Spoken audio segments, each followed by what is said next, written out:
முன்னாள் அமைச்சர் ஜெயக்குமார் வந்து உங்களை பத்தி ஒரு கருத்து சொல்லியிருக்காரு. சொல்லுங்கண்ணா. லண்டனுக்கு போய் தான் படிக்கணுங்கிற அவசியம் இல்லை. காமராஜர், எம்ஜிஆர், கருணாநிதி பேர் லண்டனுக்கு போய் படிச்சாங்களா? ஆமாங்கண்ணா. அது மட்டும் இல்லாம உங்களை வந்து சஸ்பெண்ட் பண்ணி வச்சிருக்காங்க 6 மாசம். அது மாதிரி எனக்கு தகவல் வருது. அது தெரியாம ஒரு கருத்து சொல்லிட்டு இருக்காரு போராடமா அப்படி சொல்றாரு. ஆனா அரசியல்ல வந்து படிக்காம இருந்தா எப்படி இருப்பீங்கன்னா ஜெயக்குமார் அவர்கள் உதாரணம். அரசியலை யாரோ பூந்துட்டு ஒரு வெள்ளை வேட்டி சட்டையை கட்டிக்கிட்டு யாரோ வாழ்க, இவர் நாமம் வாழ்க, அந்த நாமம் வாழ்கன்னு சொல்லிட்டு தமிழ்நாட்டில் பாதி பேர் சுத்திட்டு இருக்காங்க. அவங்கனால தான் இந்த அரசியலுக்கு பீடையே பிடிச்சிருக்கு. இந்த அரசியல் ஏன் கெட்டு குட்டிச்சுவராக இருக்குன்னா, இந்த தலைவர்களுடைய பெயரை சொல்லி நாமம் போட்டுக்கொண்டு கரைவேட்டியை கட்டி கொண்டு 1980 90க்கு தலைவர்கள் போட்ட ஓட்டை வாங்கி இன்னும் அதிமுக என்கின்ற கட்சி உயிரோடு இங்க இருக்கு. இன்னைக்கு அந்த கட்சியினுடைய அழிவுக்கு பல பேர் காரணம்னா ஜெயக்குமார் அவர்கள் முதல் காரணம். சொந்த ஊரு, அமைச்சரா இருந்தாரு, தென் சென்னை கோட்டையினார், சொந்த பையன் டெபாசிட் இழந்துட்டார். அவரெல்லாம் பேசலாமா? அவரெல்லாம் மீடியா முன்னாடி வந்து பேசலாமா? பாரதிய ஜனதா கட்சியினுடைய வேட்பாளர் ஜெயக்குமார் அவர்களுடைய சொந்த பையனை, இத்தனைக்கு எங்க வேட்பாளர் அமைச்சரா இருந்தாங்களா? எங்க வேட்பாளர் அந்த பகுதியில் எம்எல்ஏவா இருந்தாங்க? எங்க வேட்பாளர் எதுவுமே இல்லை. இவர் அமைச்சரா இருந்து இத்தனை ஆண்டுகள் கட்டி ஆண்டு இது என்னுடைய கோட்டைன்னு சொல்லக்கூடிய அந்த மனிதர் பையன் டெபாசிட் வாங்கல தென் சென்னை. அதனால இவரெல்லாம் அந்த பேச்சை நம்ம சீரியஸா எடுத்துக்கலாமாண்ணா? அதனால எனக்கு படிக்க பிடித்திருக்கிறது, நான் படிக்க போறேன். உங்களுக்கு படிக்க பிடிக்கலையா? நீங்க கரவேட்டி கட்டிக்கிட்டு அதே அரசியல தமிழ்நாட்டு மக்கள் பாருங்க. இளைஞர்கள் விரும்புறாங்க ஒரு பொலிட்டீஷியன் அப்டேட்டடா இருக்கணும், விரும்புறாங்க அப்டேட்டடா இருக்கணும். ஃபேபியன் சோசியலிசம் தெரிஞ்சுக்கணும். ஏன் யூரோப்பியன் நாடுகள்லாம் ரைட்டை நோக்கி போகுது தெரிஞ்சுக்கணும். இன்னைக்கு இங்கிலாந்துல எலெக்ஷன் நடக்குது, ஏன் லேபர் பெரிய அளவில் ஜெயிக்க போறாங்க புரிஞ்சுக்கணும். எப்படி பாலிடிக்ஸ் மாறுது, இளைஞர்கள் வந்த பிறகு எப்படி அவங்க மனநிலை மாறுது தெரிஞ்சுக்கணும். ஏன்னா அரசியல் இருக்கும் பொழுது உங்களை மெருகேற்றிக் கொள்ள வேண்டிய பொறுப்பு உங்களுக்கு இருக்கு. எதுவுமே இல்லை, காலையில் வீட்டில் லுங்கியை கட்டிட்டு ப்ரெஸ் மீட் வைப்பேன் ஜெயக்குமார் அண்ணன், சாயந்தரம் லுங்கி கட்டிட்டு நைட் 8:30 மணிக்கு ஒரு ப்ரெஸ் மீட் வைப்பேன். இந்த ரெண்டை வச்சா கட்சி வளர்ந்துருமானே? அப்புறம் என்னை கட்சியிலிருந்து நடவடிக்கை எடுத்திருக்காங்க, சஸ்பெண்ட் பண்ணியிருக்காங்கன்னா எங்க உட்காந்து நான் பேசிட்டு இருக்கேன்? ஜெயக்குமார் அவர்களுக்கு அதிமுக காரங்க தலைவர்கள்லாம் சாமி வேண்டி எப்படியாச்சும் இந்த அண்ணாமலை வெளியே அனுப்பிடணும், எப்படியாச்சும் இந்த அண்ணாமலை பாரதிய ஜனதா கட்சியிலிருந்து வெளியே வச்சுட்டா அவங்க தப்பிச்சுக்குவாங்க. எங்கேயும் போறது இல்லை, இங்கே தான் இருக்க போறேன்னா. அதனால எவ்வளவு சாமி வேணாலும் ஜெயக்குமார் அண்ணனை கும்பிட்டும் சாமி இந்த அண்ணாமலையை மட்டும் பாஜக, ஏன்னா அண்ணாமலைங்கிறது பாஜக 1 லட்சத்துல ஒருத்தர். இந்த அண்ணாமலை போனா அடுத்து குப்சாமியோ ராமசாமியோ இன்னொரு சுந்தரோ வந்து என்னை விட இன்னும் 10 மடங்கு சிறப்பாக செய்யத்தான் போறாங்க, அல்லது மாலினியோ நளினியோ இன்னொரு அக்கா வந்து செய்யத்தான் போறாங்க. அதனால இந்த ஒரு அண்ணாமலை வெளியே போயிட்டா அதிமுக இழந்த இடத்தை பிடிச்சிடலாம்னு நினைக்கிறதெல்லாம் பகல் கனவு. ஜெயக்குமார் அண்ணன் லுங்கியை கட்டிட்டு எத்தனை பிரஸ் மீட் கொடுக்கட்டும். ஒரு பிரஸ் மீட்டும் அதிமுக அழிந்து கொண்டிருக்கிறது என்பது தொண்டர்களுக்கு தெரியும், அதிமுக தொண்டர்களுக்கு தெரியும். முனுசாமி அண்ணனும் ஜெயக்குமார் அண்ணனும் ஒரு பிரஸ் மீட் பேசினா பிஜேபிக்கு 1% ஓட்டு இந்த பக்கம் அதிகமாகும். அதனால அவங்க நிறைய பேசணும், நிறைய அது மாதிரி செஞ்சுக்கிட்டே இருக்கணும். அப்பதான் எங்க கட்சி இன்னும் வேகமா வளரும். நான் பார்க்கிறோம். ஆமா ஆமாங்க. ஆனால் விக்கிரவாண்டியை பொறுத்தவரை நான் இன்னைக்கு விக்கிரவாண்டிக்கு போறோங்கன்னா, இன்னைக்கு நம்முடைய தேசிய ஜனநாயக கூட்டணியுடைய தலைவர்கள் எல்லோரும் அங்கே இருக்கிறாங்க. இன்னைக்கு சாயந்தரம் 6 மணிக்கு நம்முடைய தேசிய ஜனநாயக கூட்டணியுடைய தலைவர்கள் எல்லோரும் பாட்டாளி மக்கள் கட்சியினுடைய வேட்பாளர் திரு அன்புமணி அவர்களை ஆதரித்து பிரச்சாரம் செய்வதற்காக எல்லோரும் அங்கே சேர்றோம். இன்னைக்கு ஒரு பிரம்மாண்டமான பொதுக்கூட்டம். நாளை முழு நாளும் பாரதிய ஜனதா கட்சி சார்பாக நானும் நம்முடைய தலைவர்கள் எல்லோரும் விக்கிரவாண்டியில் இருக்கோம், காலையிலிருந்து இரவு வரை. இன்னைக்கு நீங்க களத்தை பார்க்கும் பொழுது உங்களுக்கு தெரியும், எப்பொழுதுமே இந்த பை எலெக்ஷன் என்று சொன்னாலே ஆளும் கட்சியினுடைய அத்துமீறல் அதிகமாக இருக்கும். பை எலெக்ஷனாவே அது அப்படித்தான். கிட்டத்தட்ட இந்தியாவில் 90% கிட்டத்தட்ட பை எலெக்ஷன்ல ஆளுங்கட்சி தான் ஜெயிக்கிறாங்க. காரணம், ஒரு தெருக்கு ஒரு அமைச்சர், கிட்டத்தட்ட இப்பவே 8-9 அமைச்சர்கள் அங்கே இருக்கிறாங்க. இலவசங்கள் இப்பவே வெளியே வர ஆரம்பித்திருக்கிறது. பறக்கும் படை நேற்று முன்தினம் கூட வேட்டி சேலை எல்லாம் பிடிச்சிருக்கிறாங்க. அது திமுகவினுடைய சார்ந்த நபர்கள், வண்டியிலிருந்து வேற இடத்திலிருந்து இல்லத்திலிருந்து. இது எல்லாமே மறுபடியும் தமிழகத்தில் ஒரு இடைத்தேர்தல் எப்படி நடத்தப்படக்கூடாது என்பதற்கு இலக்கணமா இருக்கு. அதையும் தாண்டி எங்களுக்கு நம்பிக்கை இருக்கு. இந்த முறை விக்கிரவாண்டியில நம்முடைய தேசிய ஜனநாயக கூட்டணி சார்பாக போட்டியிடக்கூடிய பாட்டாளி மக்கள் கட்சியினுடைய வேட்பாளருக்கு, ஏன்னா 2016 அவர் போட்டியிட்டாங்க அதே இடத்திலிருந்து பணி செய்து கொண்டிருக்கின்றார்கள். பாரதிய ஜனதா கட்சி தொண்டர்கள் எல்லாம் கடுமையாக பணி செய்து கொண்டிருக்கின்றார்கள். நிச்சயமாக வெற்றி வாய்ப்பு கிடைக்கும் என்கின்ற நம்பிக்கை எனக்கு இருக்கு. விக்கிரவாண்டி இடைத்தேர்தல்ல பாமகவுக்கு ஓட்டு போடாங்கன்னு அதிமுக வந்து பிரச்சாரம் பண்றாங்க. இது எப்படி பாக்குறீங்க? அதாவது ஒரு தேர்தலில் ஒரு கட்சி நிற்க வேண்டும் என்றால் தைரியமா அந்த கட்சி நிற்கணும். ஆனா இன்னைக்கு அந்த கட்சி நிற்காத ஒரு கட்சி வந்து இன்னைக்கு வந்து நாங்கள் நிற்கல ஒதுங்கிக்கிறோம்னு சொன்ன பிறகு அந்த கட்சி வந்து யாருக்கு ஓட்டு போடுங்க யாருக்கு ஓட்டு போடாதங்க என்று பிரச்சாரம் பண்றதை நாமளும் பார்க்குறோம், சமூக வலைதளத்திலாம் பார்க்குறோம். அதையும் தாண்டி நான் ஏற்கனவே சொன்னது போலன்னா, அதை நான் பெரிய ஒரு பொருட்டாக எடுத்துக்கொள்ளவில்லை. காரணம், தேர்தலில் 3வது 4வது இடத்துக்கு வந்து விடுவோம் என்று தெரிந்துதான் அந்த குறிப்பிட்ட கட்சி நாங்கள் நிற்க மாட்டோம் என்று ஒதுங்கி இருக்கின்றார்கள். இன்னைக்கு அவங்க பிரச்சாரம் பண்ணி இவங்களுக்கு ஓட்டு போட்டுறாதீங்க, இவங்க முதல்ல வந்துடக்கூடாது அப்படிங்கிறது அவங்களுடைய டெஸ்பரேட் மெஷர். அதாவது கடைசி கட்டத்தில் யாரும் கூட இன்னொரு கட்சி வந்துவிடக்கூடாது. நான் ஏற்கனவே சொல்லியிருக்கேன், ஏ டீம் பி டீம்னு சொல்லியிருக்கேன். ஸோ நீங்கள் சொன்ன அந்த கட்சி இன்னைக்கு வந்து பிரச்சாரம் பண்ணுறாங்க, இவங்களுக்கு ஓட்டு போடாதீங்கன்னு சொல்கிறாங்கன்னா அவங்க ஏ டீமுக்கு சப்போர்ட் பண்ணுறாங்க. அந்த ஏ டீம் என்கின்ற திமுக ஜெயிக்க வேண்டும் என்பதற்காகத்தான் பி டீம் என்கின்ற அனைத்து இந்திய அண்ணா திராவிட முன்னேற்ற கழகம் ஒதுங்கி இருக்கின்றார்கள் என்பது விக்கிரவாண்டி இடைத்தேர்தல் பிரச்சாரத்தில் மற்றும் ஒரு முறை அது நிரூபணமாகிறது. எதிரொலிக்கணும். ஆனால் எதிரொலிக்குமா அப்படிங்கிறது உங்களுக்கு தெரியுங்கன்னா, எப்பொழுதுமே தேர்தல் முடிந்து வாக்கு எண்ணும் போது தான் நமக்கு தெரியும், ஏன் மக்கள் ஒரு மாதிரி ஓட்டு போட்டாங்க, இப்படியே போட்டாங்க, அப்படியே போட்டாங்க. எதிர் ஒலிக்க வேண்டும் என்பது எங்களுடைய விருப்பம். அதை மக்கள்கிட்ட பேசுகிறோம், மக்களும் மனதில் வச்சிருக்கிறாங்க. ஏன்னா இது ஒரு சாதாரண கள்ளச்சாராய சாவு என்று சொல்வதை விட இது ஒரு கள்ளச்சாராய கொலை என்று தான் பார்க்க வேண்டும். கொலை ஏன்னா கொலை பண்ணியிருக்காங்க. ஒரு பக்கம் டாஸ்மார்க்கில் வந்து அடிக்ஷன், இன்னொரு பக்கம் மலிவு வழியில் கள்ளச்சாராயம் கிடைக்குது. இரண்டும் ஒரே இடத்துல நடக்கும் பொழுது அரசனுடைய தன்மைதான், அரசனுடைய செயலில்லாத தன்மைதான் இன்னைக்கு வந்து கள்ளச்சாராய சாவுகள் இவ்வளவு சாவுகளாக ஏற்படுத்தி இருக்கு. அதனால் இன்னைக்கு மக்கள் இதெல்லாத்தையும் பார்க்குறாங்க, பேசுகிறாங்க, அதை உன்னிப்பாக கவனிக்கிறாங்க. ஸோ இடைத்தேர்தல் ஒரு எம்எல்ஏனால ஆட்சி மாற போகிறது இல்லைங்கண்ணா. பட் இடைத்தேர்தல் ஒரு மெசேஜ். இடைத்தேர்தல் இவங்க ஜெயிச்சிட்டாங்க, பாட்டாளி மக்கள் கட்சி ஜெயிச்சிருச்சு, தேசிய ஜனநாயக கூட்டணி சார்பாக பிஎம்கே ஜெயிச்சிட்டாங்க, இதனால் ஆட்சி மாறப்போவது கிடையாது. ஆனால் மக்கள் சொல்லக்கூடிய மெசேஜ் அது. மக்களுடைய அதிருப்தி ஒரு இடைத்தேர்தல் மூலமாக வெளிப்பட வேண்டும் என்பது எங்களுடைய விருப்பம். ஆனால் இடைத்தேர்தல் அதே நேரத்தில் நியாயமான முறையிலும் நடத்தப்பட வேண்டும், அதுவும் எங்களுடைய வேண்டுகோள். இது நடக்கும் என்று நம்புகின்றோம். எல்லாருக்கும் அவருடைய கருத்து இருக்குண்ணா, அவருக்கு அவருடைய கருத்து சுதந்திரம்.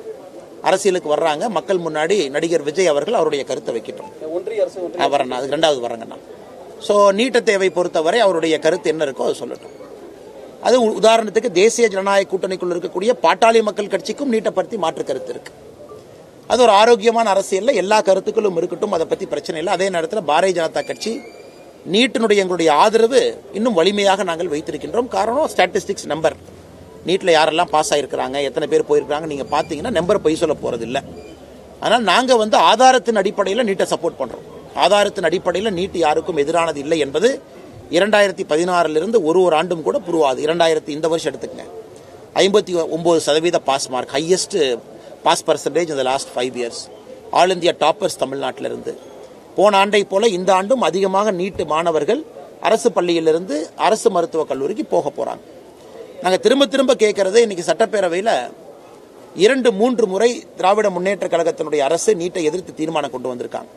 ஒரு வெள்ளை அறிக்கை கொண்டு வர்றதுக்கு என்ன பிரச்சனைன்னு தான் நாங்கள் கேட்குறோம். தீர்மானம் கொண்டு வரும் பொழுதே நீட்டுக்கு 10 ஆண்டுகள் முன்பு, நீட்டு வருவதற்கு 10 ஆண்டுகள் முன்பு எத்தனை பேர் அரசு மருத்துவக் கல்லூரிக்கு தனியார் மருத்துவக் கல்லூரிக்கு போனாங்க, யாரு, ஒரு டேட்டா. நீட்டு வந்த பிறகு எத்தனை பேர் போனாங்க. நீட் 2016 கிட்டத்தட்ட உங்களுக்கு வந்து 15-16 பார்த்தீங்கன்னா 10 வருஷம் ஆயிடுச்சுங்கண்ணா. ஸோ இந்த 10 ஆண்டுகளுக்கான டேட்டா, இதுக்கு முன்பு 10 ஆண்டுகளுக்கான டேட்டா கொடுத்தா பிரச்சனை முடிஞ்சுதேனா? இல்லைங்க, இங்கே பாருங்க, டேட்டாவை பாருங்க, நீட்டு வந்த பிறகு சரியில்லை, ஓபிசி சமுதாயம் போல, எஸ்சி எஸ்டி சமுதாயம் போல, பிற்படுத்தப்பட்ட மக்கள் போகல, பழங்குடியின மக்கள் போல அப்படின்னு கொண்டு வாங்க. இல்லை, அந்த டேட்டா நம்மகிட்ட இருக்கு, இல்லை. இதை மாநில அரசு டேட்டாவே கொடுக்காம வண்டி ஓட்டிட்டு இருக்காங்க. அதனால் ஒரு அரசியல் கட்சி தலைவர்கள் தங்களுடைய சொந்த கருத்தை, தங்களுடைய கருத்தை சொல்லும் முன்பு எப்பவுமே ஒரு சயின்டிபிக் பேசிஸ்ல ஒரு கருத்து சொன்னாங்க அப்படின்னாங்கன்னா அந்த அரசியல் நிலைத்திருக்கும். இன்னைக்கு தமிழ்நாட்டில்னா பாரதிய ஜனதா கட்சி எதிர்த்து பேச வேண்டும் என்பதற்காக இந்த நீட்டு எதிர்ப்பு அப்படியே வச்சு வண்டி ஓட்டிட்டு இருக்காங்க. இந்த நீட் எதிர்ப்புக்கு எத்தனை பொய் சொன்னாங்க, ஒரு கையெழுத்தில் நீக்கிடுவோம், இப்படி நீக்கிறோம், அப்படி நீக்கிறோம். இந்தியாவில் எல்லா இடத்திலும் இதுவரை நீட்டை ஏற்றுக்கிட்டாங்க. இன்னைக்கு பாரதிய ஜனதா கட்சி எதிர்க்க வேண்டும் என்கின்ற ஒரே காரணத்திற்காக மம்தா பானர்ஜி நீட்டை எதிர்க்கிறாங்க. ஆனால் மம்தா பானர்ஜி அவர்கள் 7 ஆண்டுகளா நீட் எதிர்க்கலையே. 2017 மம்தா பானர்ஜி எதிர்த்தாங்களா, 18 எதிர்த்தாங்களா, 19 எதிர்த்தாங்களா? இன்னைக்கு இந்தி கூட்டணி திமுக எதிர்க்குது, பிஜேபி எதிர்ப்பதற்கு நீட் ஒரு ஆயுதமா பயன்படுத்தலாம் அப்படிங்கறதுக்காகத்தான் மம்தா பானர்ஜி எதிர்க்கிறாங்க. இன்னைக்கு 2வது, இப்ப நீங்க சொன்னீங்க நடிகர் விஜய் அவர்கள் ஒன்றிய அரசு அப்படின்னு சொல்லியிருக்காங்க. அண்ணா, நாங்கள் தெளிவாக இருக்கின்றோம்.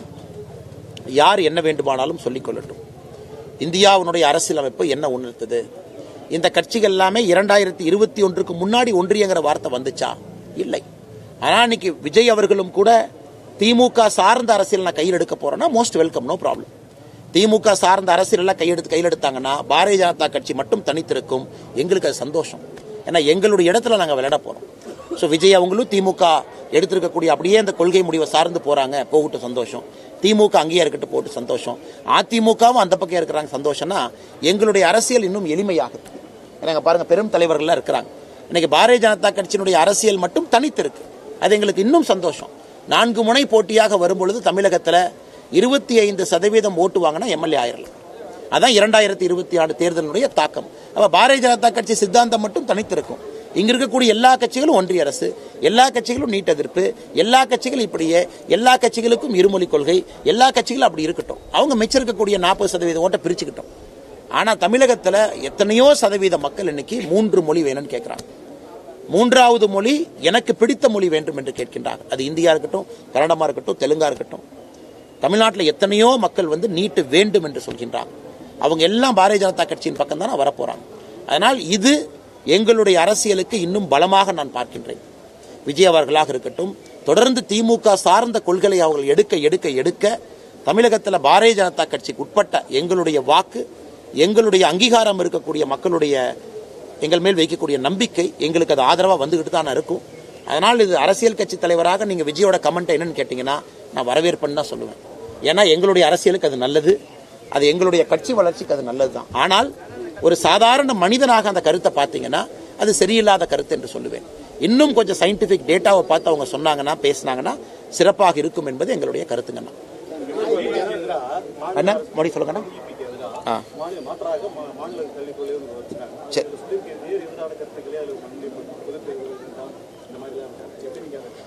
நான் 2 நாட்களுக்கு முன்பு பத்திரிகை நண்பர்களை பார்க்கும் பொழுதுங்கன்னா புதிய கல்விக் கொள்கையும் மாநில அரசு கொண்டு வந்திருக்கக்கூடிய கல்விக் கொள்கையை பற்றி நம்ம பேசணுங்கண்ணா.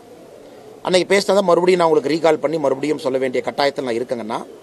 இன்னைக்கு நீங்க பார்த்தீங்கன்னா புதிய கல்விக் கொள்கை என்ன சொல்லியிருக்கு, குறிப்பா புதிய கல்விக் கொள்கையில தான் முதலாக இந்த மும்மொழி கொள்கை அப்படின்னு நம்ம சொல்றோம். இதுவரைக்கும் மும்மொழி கொள்கை தான் இருந்துச்சு. யாராவது திமுக காரங்க இல்லைன்னு சொன்னாங்கன்னா அது தப்பு. இந்தியாவில் இருக்கக்கூடிய 2 கல்விக் கொள்கை, first education policy, second education policy, 2 கல்விக் கொள்கையும் கூட இந்தியாவை பொறுத்தவரை ஹிந்தியை கட்டாய மொழியாக வைத்திருந்தார். எப்பன்னா 2020 வரைக்கும். அது திமுக இல்லைன்னு சொல்லாங்கண்ணா. 2020 வரைக்கும் இந்தியாவில் ஹிந்தி என்பது கட்டாய மொழியா இருந்துச்சு. அதான் அபிஷியல் கல்விக் கொள்கை. அது தமிழ்நாடு அரசு ஃபாலோ பண்ணாம இருந்திருக்கலாம், அது வேற. ஆனா இப்பதான் முதலாக புதிய கல்விக் கொள்கையில ஹிந்தி ஆப்ஷனல் வந்திருக்கு. நீங்க ஹிந்தி படிச்சா படிங்க, இன்னொரு மொழி படிச்சாலும் படிங்க, மலையாளம் படிச்சாலும் படிங்க. இது புதிய கல்விக் கொள்கையினுடைய முக்கியமான ஒரு விஷயம். இன்னைக்கு தமிழக அரசினுடைய கல்விக் கொள்கையில அவங்க கொண்டு வந்திருப்பாரு. என்ன சொல்றாங்கன்னா, நாம விஸ்வகர்மா யோஜனா கொண்டு வந்தா, மோடி ஐயா கொண்டு வந்தா அது குலக்கல்வி திட்டம். ஆனா இன்னைக்கு தமிழ்நாடு அரசினுடைய கல்விக் கொள்கையில ஒரு வார்த்தையை சொல்றாங்க. அதாவது மீனவர்கள், மீனவ நண்பர்கள் அதிகமாக இருக்கக்கூடிய பகுதி, கடற்கரையோரத்தில் இருக்கக்கூடிய அரசு பள்ளி, தனியார் பள்ளியில ஒரு மாணவர் படிக்கிறாங்க, அவங்க தந்தை தாய் எல்லாம் மீனவராக இருக்கிறாங்க அப்படின்னா அவர்களுக்கு கடற்கரையோரத்தில் சொல்லிக் கொடுப்பாங்களாமா. என்னென்ன சொல்லிக் கொடுப்பாங்களாமா? அவங்களுக்கு படகை பற்றி சொல்லிக் கொடுப்பாங்க, அவங்களுக்கு கடலை பற்றி சொல்லிக் கொடுப்பாங்க, நாட்டிக்கலை பற்றி சொல்லிக் கொடுப்பாங்க. இது குலக்கல்வி இல்லையானே? அப்போ மீனவராக இதே லாஜிக்கல் நான் கேட்குறேன். இது மாநில அரசுடைய கல்விக் கொள்கையில் கடலோர பகுதியில் நாங்கள் இதை சொல்லிக் கொடுக்க போகிறோம் அப்படின்னா இது குலக்கல்வி இல்லை. ஆனால் விஸ்வகர்மா யோஜனா திட்டத்தில் விஸ்வகர்மாக்கள், அது இல்லாமல் 13 சமுதாயம் அவர்களுக்கு லோன் மூலமாக தொழிலை விஸ்தாரப்படுத்துங்கன்னா உடனே முதலமைச்சர் அவர்கள் இது குலக்கல்வி அப்படிங்கிறாங்க. இந்த மாதிரி பாருங்க, இந்த மாதிரி முட்டாள்தனமான ஆர்கியூமெண்ட் அவங்க வச்சிருக்கிறாங்க. அடுத்து நீங்க சொல்லிக் கொடுங்கன்னு தான் நாங்களும் சொல்றோம், சொல்லிக் கொடுக்க வேண்டாம்னு சொல்லிங்கன்னா. ஆனா அதை குலக்கல்வி என்று சொன்னால் இது குலக்கல்வி இல்லையா என்பதுதான் எங்களுடைய கேள்வி. இன்னைக்கு மதராசால நிறைய பேர் படிக்கிறாங்க. மதராசால படிக்கக்கூடிய அந்த சிலபஸ், அதற்கு மாநில அரசினுடைய இந்த கல்விக் கொள்கை கொண்டு வந்திருக்கக்கூடிய குழு அங்கீகாரம் கொடுத்து அந்த மதராசாவினுடைய சிலபஸ் இந்தியாவில் இருக்கக்கூடிய ராணுவ பரீட்சை, டிஃபென்ஸ், இந்தியாவில் இருக்கக்கூடிய சிவில் பரீட்சை, இந்தியாவில் இருக்கக்கூடிய பேங்கிங் பரீட்சை, இதுக்கெல்லாம் நீங்க அங்கீகாரம் கொடுக்கணும் அப்படிங்கிறாங்க மத்திய அரசு. மதராசாவில் இருக்கக்கூடிய சிலபஸை மத்திய அரசினுடைய பேங்கிங், சிவில், டிஃபென்ஸ் எக்ஸாமினேஷனுக்கு இதை கொடுங்க. இது எப்படி ஏற்றுக்கொள்ள முடியும்? நீங்களே சொல்லுங்க. இந்தியாவை பொறுத்தவரை ஒரு பக்கம் secular education, madrasa education is not a secular education. அப்ப செக்குலர் எஜுகேஷன் இல்லாத ஒரு எஜுகேஷனை மத்திய அரசு, மாநில அரசினுடைய எஜுகேஷன் என்ட்ரன்ஸ் எக்ஸாமினேஷனுக்கு கொண்டு வந்தா மக்கள் ஒத்துக்குவாங்களா? இது மைனாரிட்டி பாலிடிக்ஸ் இல்லை அப்படின்னா எது மைனாரிட்டி பாலிடிக்ஸ்னா? அடுத்து இன்னொன்னு பாருங்க, எனக்கு எந்த பள்ளிக்கூடங்களாக இருந்தாலும் எல்லா பள்ளிக்கூடங்களும் அந்தந்த ஊரில் ஸ்கூல் மேனேஜ்மெண்ட் கமிட்டி எஸ்எம்சின்னு ஒன்று வச்சிருக்காங்க. அந்த எஸ்எம்சி யாரு கீழே வருதுனாங்கன்னா மக்களால் தேர்ந்தெடுக்கப்பட்ட பிரதிநிதிகளுக்கு கீழே வருது. ஒரு பஞ்சாயத்து கீழே, கார்பரேஷனுக்கு கீழே, முனிசிபாலிட்டி கீழே எஸ்எம்சி வரும், ஸ்கூல் மேனேஜ்மெண்ட் கமிட்டி. இன்னைக்கு இவங்க என்ன சொல்றாங்க, மைனாரிட்டி நடத்தக்கூடிய பள்ளிக்கூடங்கள் எஸ்எம்சிக்கு கீழே வரக்கூடாது. ஆனால் மைனாரிட்டிக்கு இருக்கக்கூடிய அதிகாரம் இருக்கட்டுங்கண்ணா, அரசியலமைப்பு சட்டத்தில் இருக்கு, அதை நாங்களும் வரவேற்கிறோம், அது இருக்கட்டுங்கண்ணா. ஆனால் மைனாரிட்டி பள்ளிகள் இருக்கக்கூடிய ஸ்கூல் மேனேஜ்மெண்ட் கமிட்டி இதில் வரக்கூடாது. இது மைனாரிட்டி அப்பீஸ்மெண்ட் இல்லை என்றால் எது மைனாரிட்டி அப்பீஸ்மெண்ட்? மக்கள் பிரதிநிதிகளுக்கு கீழே வரக்கூடாதுன்னா மக்கள் பிரதிநிதிகளை மக்கள் தானே தேர்ந்தெடுத்தாங்க, பாரதிய ஜனதா கட்சி தேர்ந்தெடுத்துதான். அடுத்து பாருங்க, உருது ஸ்கூல்ஸ் அதிகமா ஆரம்பிக்கணும். இதெல்லாம் மாநில அரசுடைய கல்விக் கொள்கையில கொடுத்திருக்காங்க. உருது ஸ்கூல் அதிகமா ஆரம்பிக்கணும், உருது டெக்ஸ்ட் புக் அதிகமா கொண்டு வரணும். இது உருது திணிப்பு இல்லையா?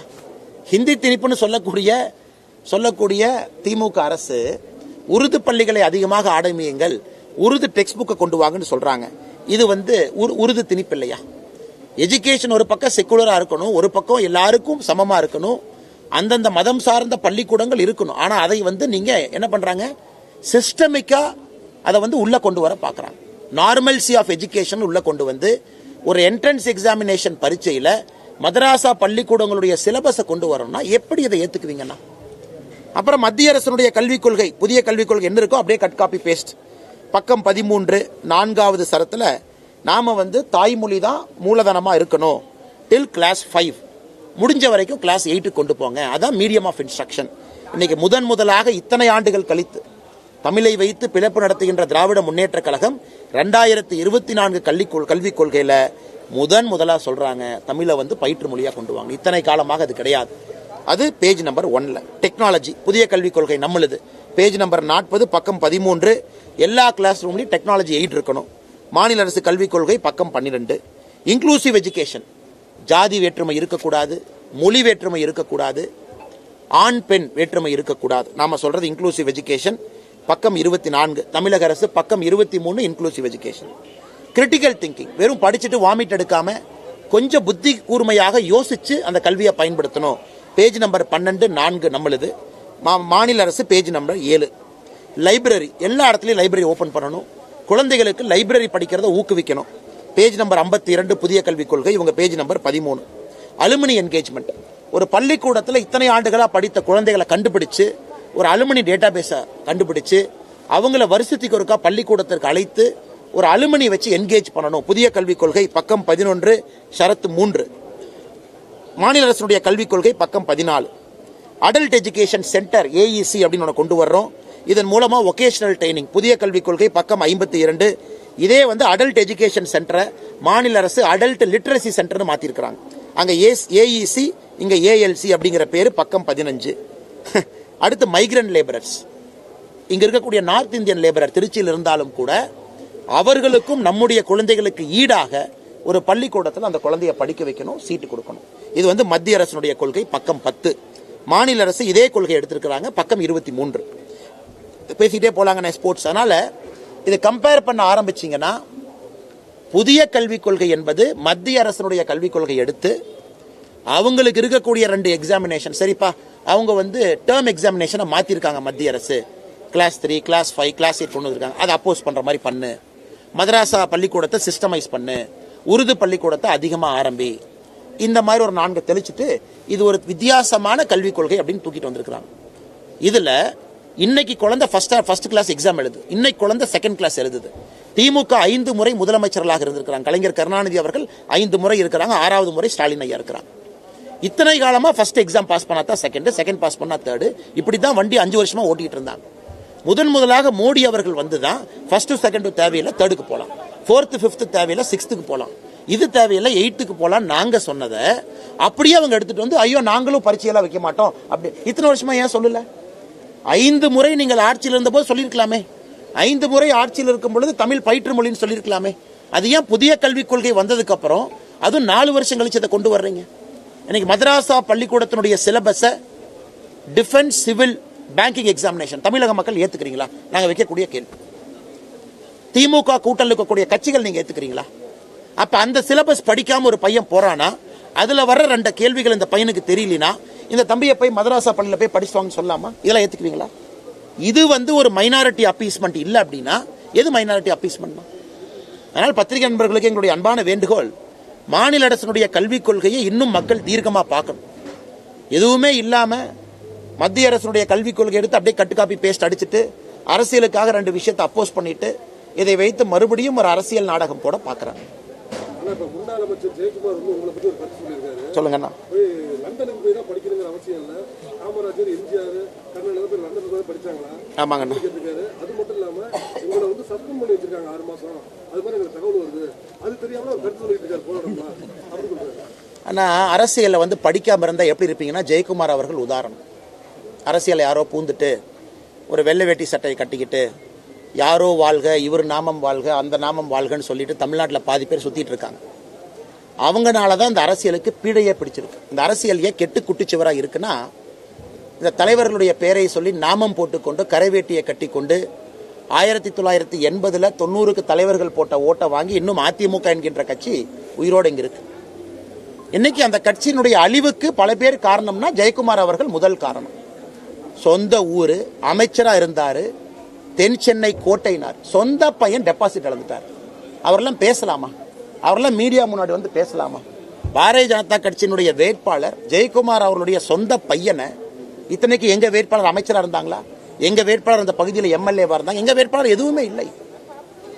இவர் அமைச்சரா இருந்து இத்தனை ஆண்டுகள் கட்டி ஆண்டு இது என்னுடைய கோட்டைன்னு சொல்லக்கூடிய அந்த மனிதர் பையன் டெபாசிட் வாங்கல தென் சென்னை. அதனால இவரெல்லாம் அந்த பேச்சை நம்ம சீரியஸா எடுத்துக்கலாமாண்ணா? அதனால எனக்கு படிக்க பிடித்திருக்கிறது, நான் படிக்க போறேன். உங்களுக்கு படிக்க பிடிக்கலையா? நீங்க கரவேட்டி கட்டிக்கிட்டு அதே அரசியல தமிழ்நாட்டு மக்கள் பாரு. இளைஞர்கள் விரும்புறாங்க, ஒரு பொலிட்டீஷியன் அப்டேட்டடா இருக்கணும் விரும்புறாங்க. அப்டேட்டடா இருக்கணும், ஃபேபியன் சோசியலிசம் தெரிஞ்சுக்கணும், ஏன் யூரோப்பியன் நாடுகள்ல ரைட்டை நோக்கி போகுது தெரிஞ்சுக்கணும், இன்னைக்கு இங்கிலாந்துல எலெக்ஷன் நடக்குது, ஏன் லேபர் பெரிய அளவில் ஜெயிக்க போறாங்க புரிஞ்சுக்கணும், எப்படி பாலிடிக்ஸ் மாறுது, இளைஞர்கள் வந்த பிறகு எப்படி அவங்க மனநிலை மாறுது தெரிஞ்சுக்கணும். ஏன்னா அரசியல் இருக்கும் பொழுது உங்களை மெருகேற்றிக் கொள்ள வேண்டிய பொறுப்பு உங்களுக்கு இருக்கு. எதுவுமே இல்லை, காலையில வீட்டில் லுங்கியை கட்டிட்டு பிரஸ் மீட் வைப்பேன் ஜெயக்குமார் அண்ணன், சாயந்தரம் லுங்கி கட்டிட்டு நைட் 8:30 மணிக்கு ஒரு பிரஸ் மீட் வைப்பேன். இந்த 2 வச்சா கட்சி வளர்ந்துருமானே? அப்புறம் என்னை கட்சியிலிருந்து நடவடிக்கை எடுத்திருக்காங்க, சஸ்பெண்ட் பண்ணிருக்காங்கன்னா எங்க உட்காந்து நான் பேசிட்டு இருக்கேன்? ஜெயக்குமார் அவர்களுக்கு அதிமுக காரங்க தலைவர்கள்லாம் சாமி வேண்டி எப்படியாச்சும் இந்த அண்ணாமலை வெளியே அனுப்பிடணும், எப்படியாச்சும் இந்த அண்ணாமலை பாரதிய ஜனதா கட்சியிலிருந்து வெளியே வச்சுட்டா அவங்க தப்பிச்சுக்குவாங்க. எங்கேயும் போறது இல்லை, இங்கதான் இருக்க போறேன்னா. அதனால எவ்வளவு சாமி வேணாலும் ஜெயக்குமார் அண்ணனை கும்பிட்டும், சாமி இந்த அண்ணாமலையை மட்டும் பாஜக, ஏன்னா அண்ணாமலைங்கிறது பாஜக 1,00,000 ஒருத்தர். இந்த அண்ணாமலை போனா அடுத்து குப்சாமியோ ராமசாமியோ இன்னொரு சுந்தரோ என்னை விட இன்னும் 10 மடங்கு சிறப்பாக செய்யத்தான் போறாங்க, அல்லது மாலினியோ நளினியோ இன்னொரு அக்கா செய்யத்தான் போறாங்க. அதனால அந்த ஒரு அண்ணாமலை வெளியே போயிட்டா அதிமுக இழந்த இடத்தை பிடிச்சிடலாம்னு நினைக்கிறதெல்லாம் பகல் கனவு. ஜெயக்குமார் அண்ணன் லுங்கியை கட்டிட்டு எத்தனை பிரஸ் மீட் கொடுக்கட்டும், ஒரு பிரஸ் மீட்டும் அதிமுக அழிந்து கொண்டிருக்கிறது என்பது தொண்டர்களுக்கு தெரியும், அதிமுக தொண்டர்களுக்கு தெரியும். முனுசாமி அண்ணனும் ஜெயக்குமார் அண்ணனும் ஒரு பிரஸ் மீட் பேசினா பிஜேபிக்கு 1% ஓட்டு இந்த பக்கம் அதிகமாகும். அதனால அவங்க நிறைய பேசணும், நிறைய அது மாதிரி செஞ்சுக்கிட்டே இருக்கணும். அப்பதான் எங்க கட்சி இன்னும் வேகமா வளரும். அதுக்கு பதில் கொடுத்திருந்தாங்கன்னா, சு வெங்கடேசன் அவர்களுடைய கமெண்ட், செங்கோல் என்பது ஒரு கொடுங்கோல் ஆட்சியினுடைய சாட்சி, அந்த புறத்துல பெண்களை அடிமைப்படுத்தி வைத்திருந்தார்கள் செங்கோல் பிடித்த அரசர்கள் அப்படின்னு. ஆனா மதுரை மேயருக்கு சு வெங்கடேசன் அவர்களும் அண்ணன் பிடிஆர் அவர்களும் சேர்ந்து செங்கோலை பரிசா கொடுக்கறாங்க. அந்த போட்டோவை போட்டு என்னையும் அப்படி பேசுறீங்க, பார்லிமெண்ட்டுக்கு வெளியே செங்கோல் வேணும், ஆனா பார்லிமெண்ட்டுக்குள்ள செங்கோல் வேண்டாம்னா அதற்கு ஒரு புதிய இலக்கணத்தை வெங்கடேசன் கொடுத்திருந்தாங்க. அதற்கு நேற்று நான் பதில் சொல்லியிருந்தேங்கண்ணா. அதாவது சு வெங்கடேசன் அவர்கள் ஒரு அற்புதமான ஒரு கதையாசிரியர், நாவலாசிரியர், சரித்திரத்தை பார்க்கக்கூடிய பார்வை அவருக்கு நல்ல பார்வை. அவருடைய எல்லா கதைக்களத்திலும் பார்த்தீங்கன்னா காலம் தான் கதாநாயகன். சு வெங்கடேசன் அவருடைய கதையில காலம் ஒரு கதாநாயகனா இருக்கும். இன்னைக்கு அந்த காலம் என்ன பண்ணிடுச்சுனாங்கன்னா, இந்த கம்யூனிஸ்ட் கட்சியை உருட்டி உருட்டி உருட்டி கொண்டு ஒரு டெபாசிட் இல்லாத கட்சியா உட்கார வச்சிருக்கு. அதனால அங்கே உட்கார்ந்து கொண்டு மக்களுக்கு தேவையில்லாத சிந்தனைகளை இன்னும் பேசிக் கொண்டிருக்கின்றாங்க. மக்களுக்கு தேவையே இல்லாத சிந்தனையை இன்னும் பேசுறாங்க. அதனால் அவர்கள் செங்கோல் பிடிக்காதுன்னா எதுக்கு அந்த செங்கோலை தொட்டாங்க? அந்த செங்கோலை எதற்கு மதுரை மேயர் கையில கொடுத்தாங்க? எதற்கு பாராளுமன்றத்தில் செங்கோலை பற்றி அவமரியாதையாக பேச வேண்டும்? திருவள்ளுவர் அவர்கள் செங்கோலுக்கு 10 குறள் ஒரு அதிகாரம் வச்சிருக்காரு. செங்கோன்மை திருக்குறள் ஒரு அதிகாரமே இருக்கு, செங்கோன்மை 10 குறள் இருக்கு. அப்ப திருவள்ளுவரை முட்டாளுங்கிறாரா? அப்ப திருவள்ளுவரையும் கொடுங்கோல் என்று சொல்லுகின்றாரா? அப்ப திருவள்ளுவரும் இது போல பெண்களுடைய உரிமையை பறித்தார் என்று சொல்லுகின்றாரா? அதனால் சு வெங்கடேசன் அண்ணன் அவர்களுக்கு அவர் மீது எங்களுக்கு எழுத்தாளராக மதிப்பு இருந்தாலும் கூட ஒரு கம்யூனிஸ்ட் கட்சி தலைவராக அவர் பேசக்கூடியது முற்றிலும் பொய்யாக இருக்கிறது. ஆர்எஸ் பாரதி பாத்தீங்கன்னா தொடர்ச்சியா சத்தமா சொல்லுங்க ஆர்எஸ் பாரதி கடுமையான வார்த்தையில விமர்சனம் சொல்றாரு. அண்ணே, ஆர்எஸ் பாரதி அவர்களை பொறுத்த வரைக்கும் என்ன, நான் இத்தனை காலமா இந்த பூனைக்கு யார் மணி கட்டுறதுன்னு வருகின்ற செவ்வாய்க்கிழமை காலை சென்னை கோர்ட்ல நானே அப்பியர் ஆகி ஆர்எஸ் பாரதி அவர்களுக்கு ஒரு டிஃபமேஷன் நோட்டீஸ் கொடுத்து ஒரு வாரம் ஆச்சுங்கண்ணா. அவர் என்ன சொல்லியிருந்தாருன்னா, கள்ளக்குறிச்சியிலே கள்ளச்சாராய சாவு காரணம் அண்ணாமலையாமா. ஏன்னா பாண்டிச்சேரியில் நான் கள்ளச்சாராயம் காட்சி அதை கள்ளக்குறிச்சிக்குள்ள டிரான்ஸ்போர்ட் பண்ணி திமுக அரசுக்கு கெட்ட பேர் வர வேண்டும் என்பதற்காக நானே அந்த ஹோஸ் பாட்டில் வச்சு அவங்க வாயில ஊத்தி அவங்க இறந்து போனதுக்கு அப்புறம் ஹாஸ்பிட்டல் அட்மிட் பண்ணிருக்கேன்னு ஒரு பேட்டி கொடுத்தார். அதுக்கு நோட்டீஸ் கொடுத்து 1 கோடி ரூபாய் கேட்டிருந்தேன். அந்த 1 கோடி ரூபாயும் கள்ளக்குறிச்சியில மதுவினால் சீரழிந்த குடும்பம் மறுவாழ்வு மையத்துக்கு நான் கொடுக்க போறேன். அதற்கு அவர் பதில் கொடுக்காத காரணத்தினால வருகின்ற செவ்வாய்க்கிழமை காலையில சென்னை கோர்ட்ல இந்த டிஃபமேஷன் கேஸை அடுத்த கட்டத்துக்கு எடுத்துட்டு போய் இதை கேஸா நான் ஃபைல் பண்ண போறேன். நானே பர்சனல் அப்பியர் ஆகி செவ்வாய்க்கிழமை காலையில் இது நடக்கும். இது ஆர்எஸ் பாரதி அவர்கள் மீது ரொம்ப நாளைக்கு அப்புறம் யாரோ போடக்கூடிய முதல் வழக்கு.